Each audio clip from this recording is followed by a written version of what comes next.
Welcome to Hyperscience. Who'd want to be a cop? Everyone's on their case if they don't catch the bad guys quickly enough, and then they're blamed if they use too much force in the process. These days, most police are armed with deadly weapons, and that can lead to tragedy. Remember Bondi Beach last year? In the comic books, cops of the future can perform amazing deeds, but the reality may not be so far behind.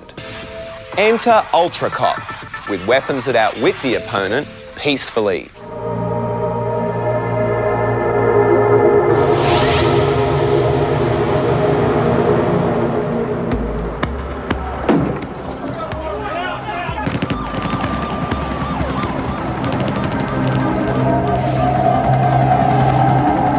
Each year, in the United States alone, over 100 officers are killed in action.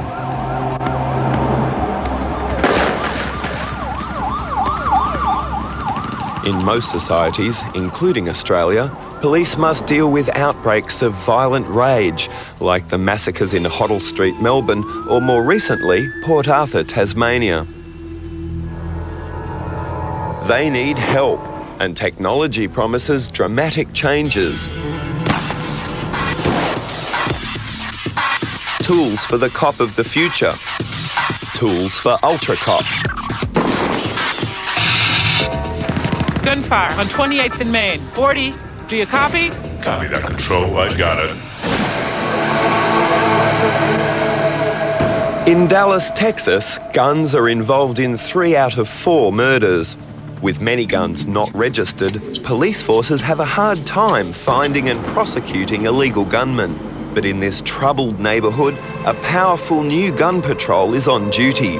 Discreet sentinels attached high on poles and listen for trouble. The system works by picking out the unique sounds of gunfire above all normal neighbourhood sounds. The team use confiscated street weapons to record particular firing sounds and convert them into waveforms. They compare these with other short, sharp sounds that might cause confusion. Each sound has its own distinct waveform. Electronics in the pole units compare waveforms to identify a gunshot rapidly and precisely. Around 100 units, mounted in a dense grid, are needed to locate the source.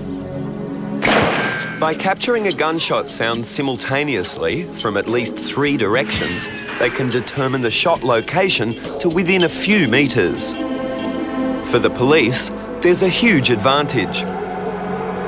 Precisely locating every gunshot gives them a real chance to reach the crime scene fast, finding and arresting potential killers and saving lives. So far, so good, but the suspect may well have left the crime scene. Can Ultra Cop stay on his trail? Cop 40. Shots fired. Match a code 4 weapon. Confirm that, Control. Control, suspect is mobile.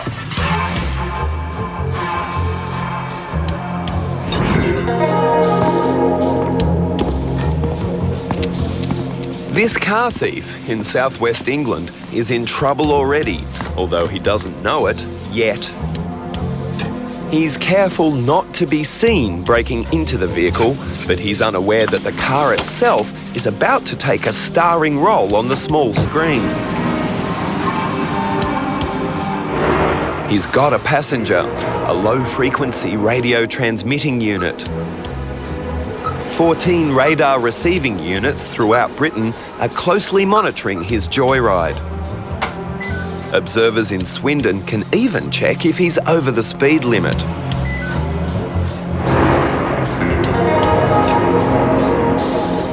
Unless the rightful owner disables the system, a motion sensor triggers the transmission of radio waves from a hidden unit. If we come around here, you can see the location, the place we've actually got it. I've had it behind the wheel well here, but of course it can be in many other places inside the bodywork of the car. We have an alert on Kilo 75, Tango November Lima, currently travelling south on the M1. You'd expect the data track system to use the latest satellite positioning systems, or GPS. But the team have found that in urban areas, low-frequency radio waves do a better job. At around 100 megahertz, about the same as FM radio, the waves can penetrate deep into urban canyons and even parking garages. Vehicle now stationary at Totteridge. An unhurried phone call alerts the police to the exact location of the vehicle, whether travelling or stationary. The next challenge is to make the system smaller and easier to hide. By having a number of locations in which we can install the system, we make it much harder for the thieves to find and disable. For UltraCop, dangerous car chases aren't necessary. A simple phone call has revealed the car thief's address. Cop 40, confirming vehicle is stolen. Have you still got him? Roger that. Switching to night scope. Can run, but you can't hide.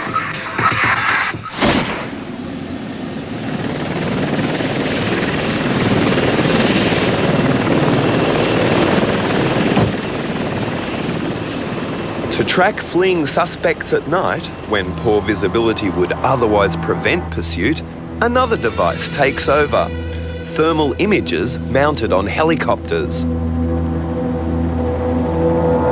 Okay, yeah, I got a dog moving, but I also got some bodies up under these bushes.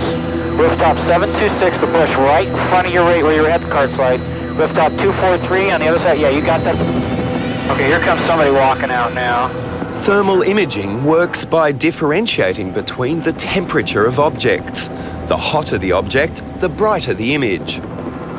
The challenge is to adapt the same technology for ground pursuit. 2 enemy, 1 o'clock! 2 enemy, 1 o'clock! At Hanscom Air Force Base, troops are using a handheld unit that's the latest result of military research. With this imager, fog or smoke disappear, leaving the enemy entirely exposed. Like combat troops, law enforcement officers need the advantage of seeing in the dark, together with the ability to keep moving.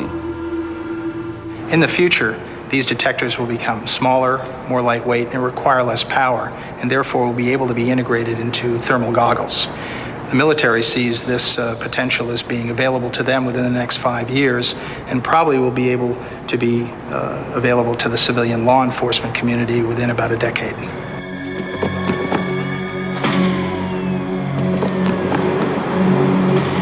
For UltraCop, darkness will be no barrier. And with new powers of vision, neither will concrete walls. This ordinary-looking briefcase contains a device that can search buildings from the outside. The motion detector radar is designed to sense movement behind walls, even concrete walls 20 centimetres thick. If there's somebody moving, we should hear them in there. It works by turning any body movement into an audible signal. A compact antenna is built into the lid of the briefcase. It emits a radar signal which penetrates walls but bounces off water in human bodies and reflects back to the receiver. Moving bodies change the signal.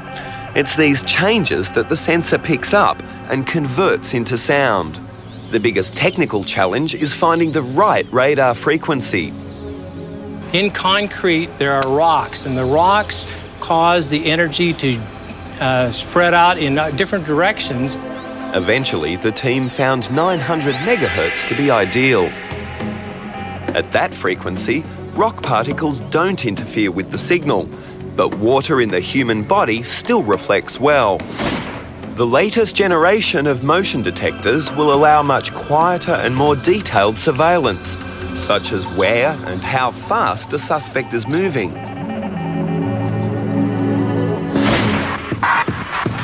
But what UltraCop really needs to know is the suspect armed? Subject is stationary. Have you scanned for weapons yet? Scanning now. Okay, let's see what you got. Walk-through scanners in airports and courtrooms search for hidden weapons. But new handheld detectors promise the same service in a portable unit. With miniaturization, we believe we can get it to this size. For those of you who are Star Trek fans, we're making a first-generation tricorder.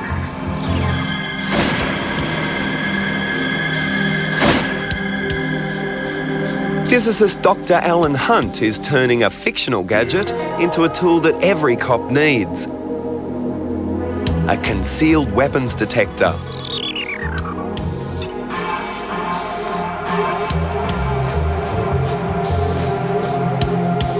With the collaboration of the US Navy, he's hoping to discover the unique radar signatures given off by weapons concealed in clothing on the human body.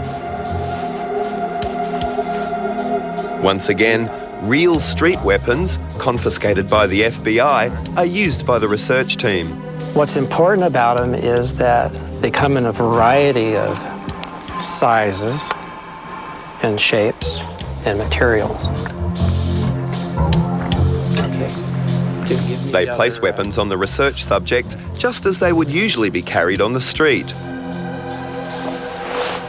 For each weapon, Alan Hunt bounces a radar beam at the subject and captures the reflected radar signature. Each object has a particular electromagnetic resonance, characteristic of its size, shape, and the materials from which it's made.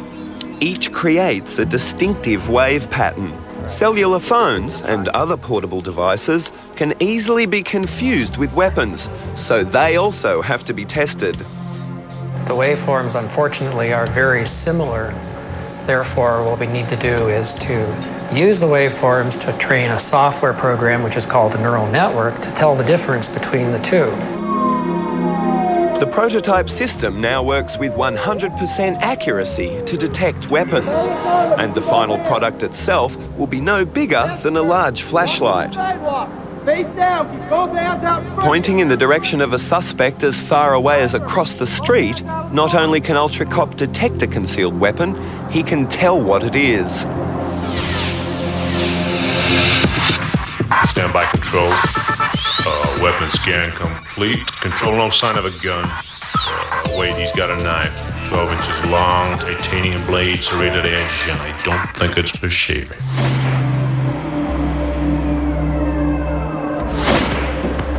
An air cannon fires a knife at 13 metres per second. The target is a vest created by British body armour specialists. In Britain, knife wounds outrate gunshot injuries 7-1. Which is why the British Bobby has turned to body armour for protection. This manufacturing firm needs to be sure of the product's strength against knife or bullet wounds. It could be a matter of life or death for the wearer.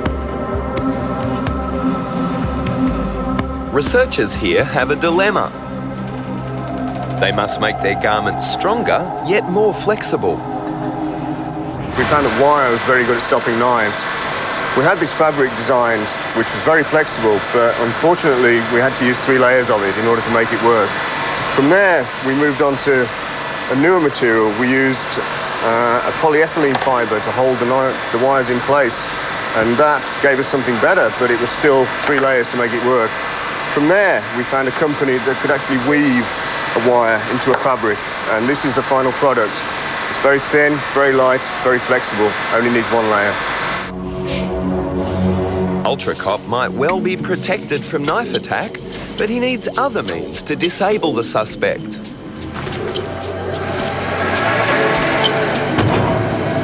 If we have a situation where we have to intervene, right now, we've got to allow it to deteriorate to the point where deadly force is justified. If we had the ability to intervene at an earlier stage, we would have the ability to stop these things from deteriorating to the point where the guy might do something that is going to result in his death. To this end, the Los Angeles Sheriff's Department are testing and using a range of new, non-lethal ballistic devices designed to hurt, but not to kill.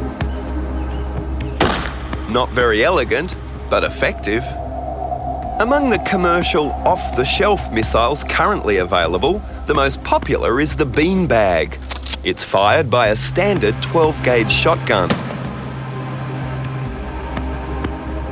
They take a very small lead shot, they sew it into a nylon bag, and then it's folded up and rolled up inside. And when it comes through the tube, as it comes out, the air catches it, and it flattens out, and it flies because of the air by letting the air slip beside it. So it's not very aerodynamic. We try to hit people in the big muscular parts of the body.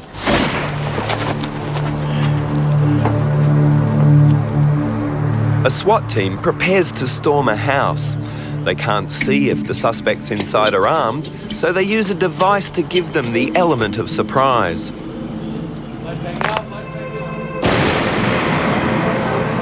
An explosive called a flashbang delivers a brief 180 decibels of sound. Louder than a gun fired next to your ear, the bang disorients the suspects, giving the team a critical 6 to 8 seconds to get in and gain control. Well, I have personally had 3 people with guns in their hands. They're alive to this day because of the flashbang, because he did not have the ability to bring that gun to bear.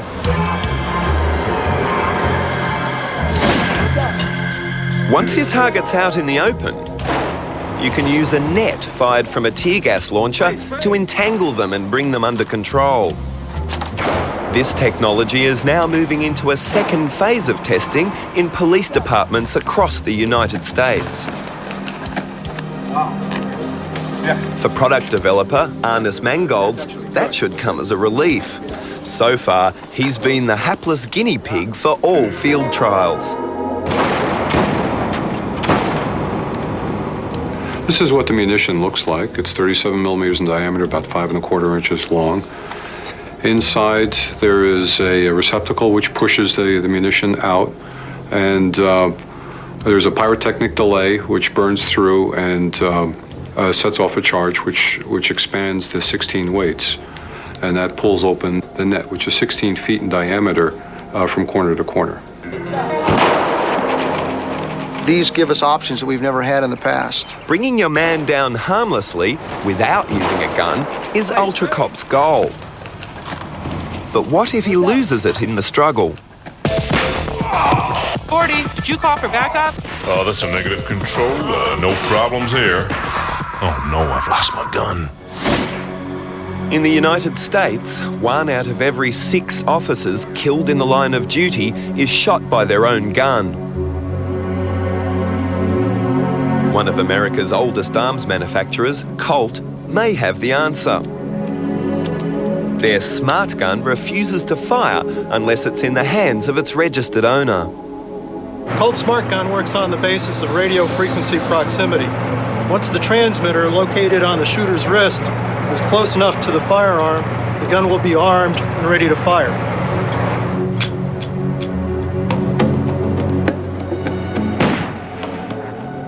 When the gun's radio receiver isn't getting a signal from the owner's transmitter, a small piece of metal is positioned in the line of fire control. When the gun receives the right signal, a tiny motor moves it away, allowing the gun to be fired. Right now, the transmitter is on my wrist, and it's about the size of a large men's wristwatch. Eventually, we'd like to shrink the component size down so that the transponder could be conveniently located anywhere on the shooter's wrist, either in this. A young SAS soldier, Lance Corporal Jerry Bampton, was the worst